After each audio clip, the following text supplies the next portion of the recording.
Good afternoon. My name is Niko House, host of the political radio show Mikasa Sukasa, and it is finally time for me to do my update of the DNC Fraud Suit on my page, because it seems like I've been doing it for everyone else's page recently, and you all have been asking for it, and I'm glad you have, because it's been an interesting case thus far. So for those of you who did not know, I was there for the hearing because there was a motion to dismiss by the DNC.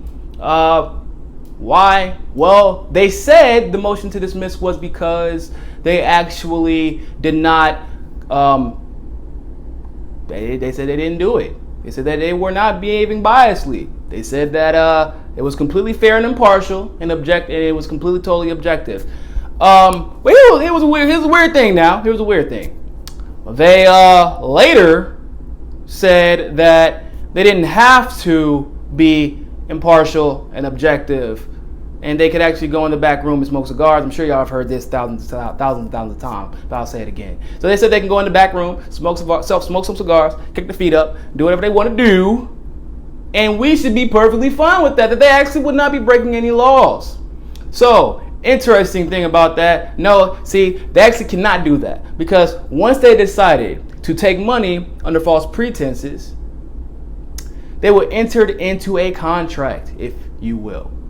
Now, they seem to believe that just because they're a political party, they actually are not beholden to any of the fiduciary duties that a private entity would be beholden to. However, that's actually not the case, because they're a private entity. Now, I don't care if you're a nonprofit organization, if you're an LLC, which is a limited liability company, or a corporation, you are beholden to fiduciary duties.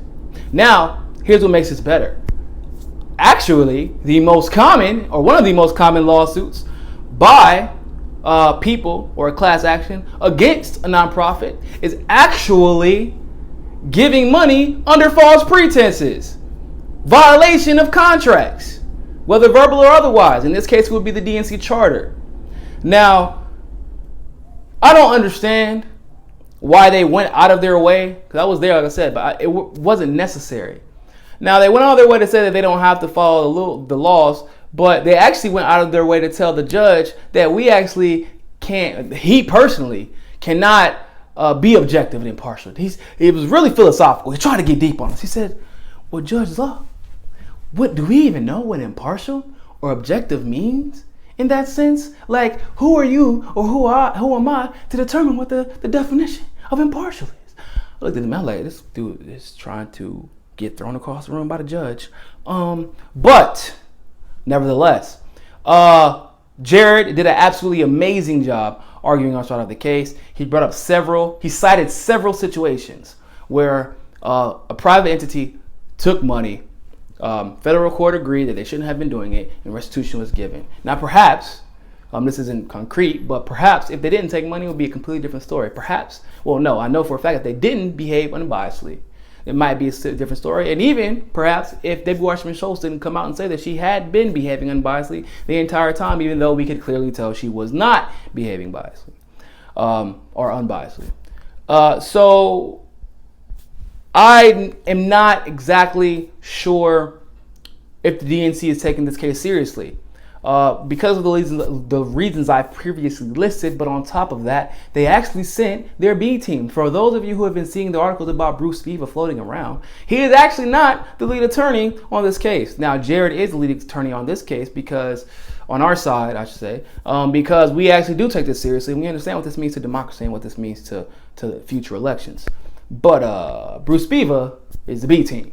So, who have been asking me about the judge, and there's been a lot of people asking me on Twitter and Facebook and otherwise. I do have a lot of confidence in this judge, because the judge, his entire career has been defined by fighting corruption. He actually did used to be a Democrat, but he switched because he did not like the corruption. Now he is a Republican, I believe. Actually, no, he was a Democrat, then he was a Republican. Now I think he's independent.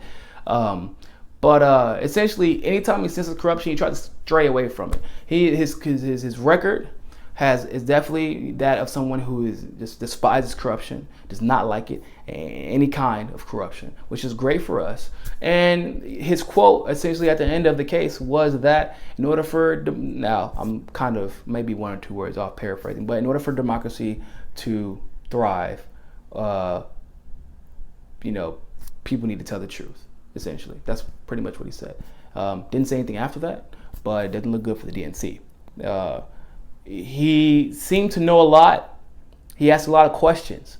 He was asking questions like, okay, so does the DNC fund political parties? Do they fund particular candidates? Do they ever show favoritism? And the attorney didn't know the answer. I did, because I've worked in politics. The answer is yes. This is a factual thing. This is something that you can easily look up, and before they would not have had any shame in admitting. But in the court of law, it's a little bit different. So, but it is looking fantastic for us. And I think the most exciting thing is, which is something that I have been talking about. If you've been watching me, I have been saying this forever and ever. I'm excited to see who is about to be asked for questioning. Because y'all thinking like, I know some of y'all like, oh yeah, we're going to hear from Debbie Wasserman Schultz. Yay. And Donna Brazile. Yay. But it gets better. It gets so much better. We're going to have to hear from the celebrities who were in the emails. We're going to have to hear from Hillary herself. We're going to have to hear from Mr. former President Barack Hussein Obama. I don't know who's going to call him. It's not going to be me, but he's definitely going to have to answer for his favoritism towards Hillary before the primary election was over. We're going to have to hear from Elizabeth Warren. We're going to have to hear from television hosts. We're going to have to, like the comedians, we're going to have to hear from so many people.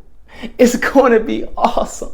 They're going to have to tell us, you were right. Yeah, you were right. And some of them won't, but a lot of them will, because there's emails proving that they were showing favoritism towards Hillary Clinton. And so they're going to have to pretty much bridge the gap and answer the information truthfully, because they will be, now some of them won't, but a lot of them won't have their story straight either. And so the judge is, like I said, he's a pretty savvy gentleman. So I think he'll be able to tell when someone's lying and when someone isn't.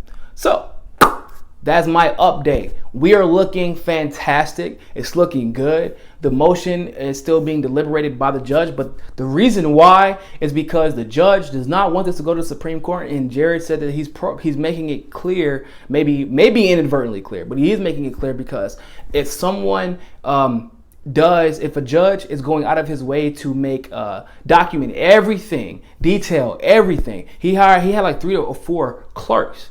And taking his time to deliberate and then write down exactly why he's making every decision that he's making in great detail. That means he's trying to prevent it from going to the Supreme Court, which means he knows exactly what Jared, myself, and the co-counsels know, which is that if it goes to the Supreme Court, it will become politicized. And I don't care which party you're part of, you do not want to be held accountable for your actions. You don't want to be held accountable for your future actions, right? So I'm glad he's taking his time. He looks like he's taking this case seriously. Jared's doing an amazing job. The DNC is sitting in their B team. The mainstream media is refusing to cover this.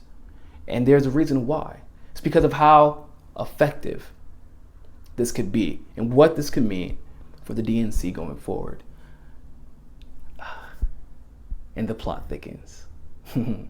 Thank you very much for watching. Please like and share the video. Subscribe if this is your first time watching. If you have any questions, please comment below. I'll be happy to answer them. Like always, find your balance.